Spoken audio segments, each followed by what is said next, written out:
Evangelho segundo Mateus capítulo 26.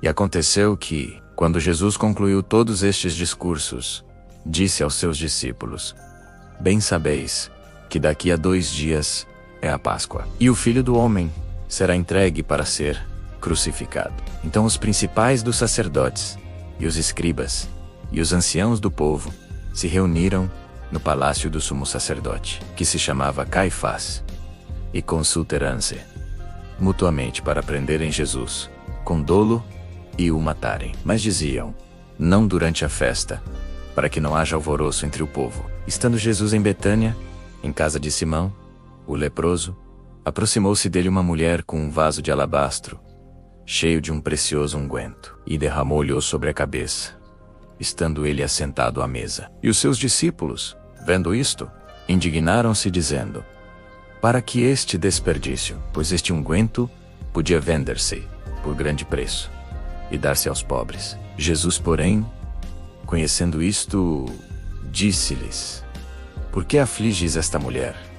Pois praticou uma boa ação para comigo, porquanto sempre tendes convosco os pobres, mas a mim nem sempre me tendes. Ora, derramando ela este unguento sobre o meu corpo, e preparando-me para o meu sepultamento, em verdade vos digo que, onde quer que este evangelho for pregado, em todo o mundo, também será referido o que ela fez, para a memória sua. Então um dos 12, chamado Judas Iscariotes, foi ter com os principais dos sacerdotes, e disse: que me quereis dar, e eu vou-lo entregarei? E eles lhe pesaram 30 moedas de prata, e desde então buscava oportunidade para o entregar. E, no primeiro dia da festa dos pães ázimos, chegaram os discípulos a Jesus, dizendo-lhe: onde queres que preparemos a ceia da Páscoa? E ele disse: ide à cidade, a um certo homem, e dizei-lhe: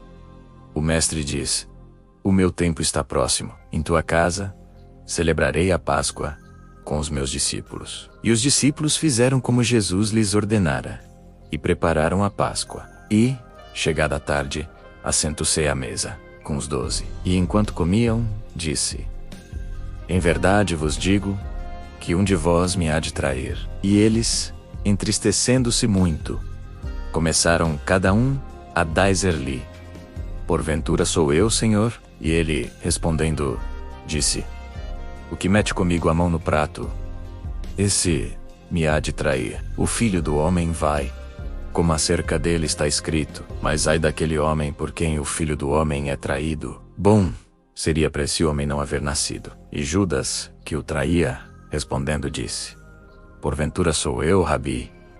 Ele lhe disse: tu o disseste. E quando comiam, Jesus tomou o pão, e abençoando-o, o partiu, e o deu aos discípulos, e disse: tomai, comei, isto é o meu corpo. E tomando o cálice, e dando graças, deu-lhe-o, dizendo: bebei dele todos, porque isto é o meu sangue, o sangue do Novo Testamento, que é derramado por muitos, para a remissão dos pecados. E digo-vos que desde agora não beberei deste fruto da vide, até aquele dia em que o beba novo convosco no reino de meu Pai.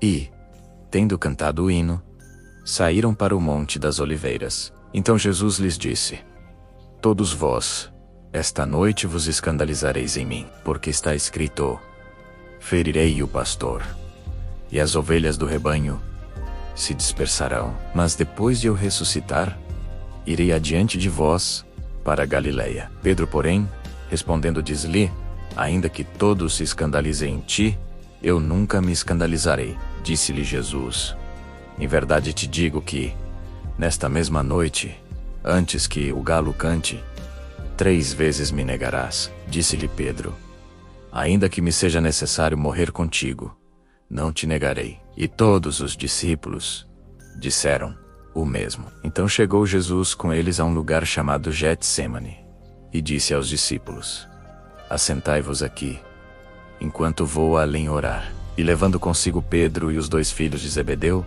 começou a entristecer-se e a angustiar-se muito. Então lhes disse: a minha alma está cheia de tristeza até a morte. Ficai aqui e vigiai comigo. E, Indo um pouco mais adiante, prostre-se sobre o seu rosto, orando e dizendo: Meu Pai, se é possível, passe de mim este cálice. Todavia, não seja como eu quero, mas como tu queres. Seguem a prisão, o julgamento diante do sumo sacerdote e a negação de Pedro. Então Jesus foi levado perante o governador, e Pedro se lembrou da palavra que Jesus lhe dissera: Antes que o galo cante, 3 vezes me negarás. E saindo dali, chorou amargamente.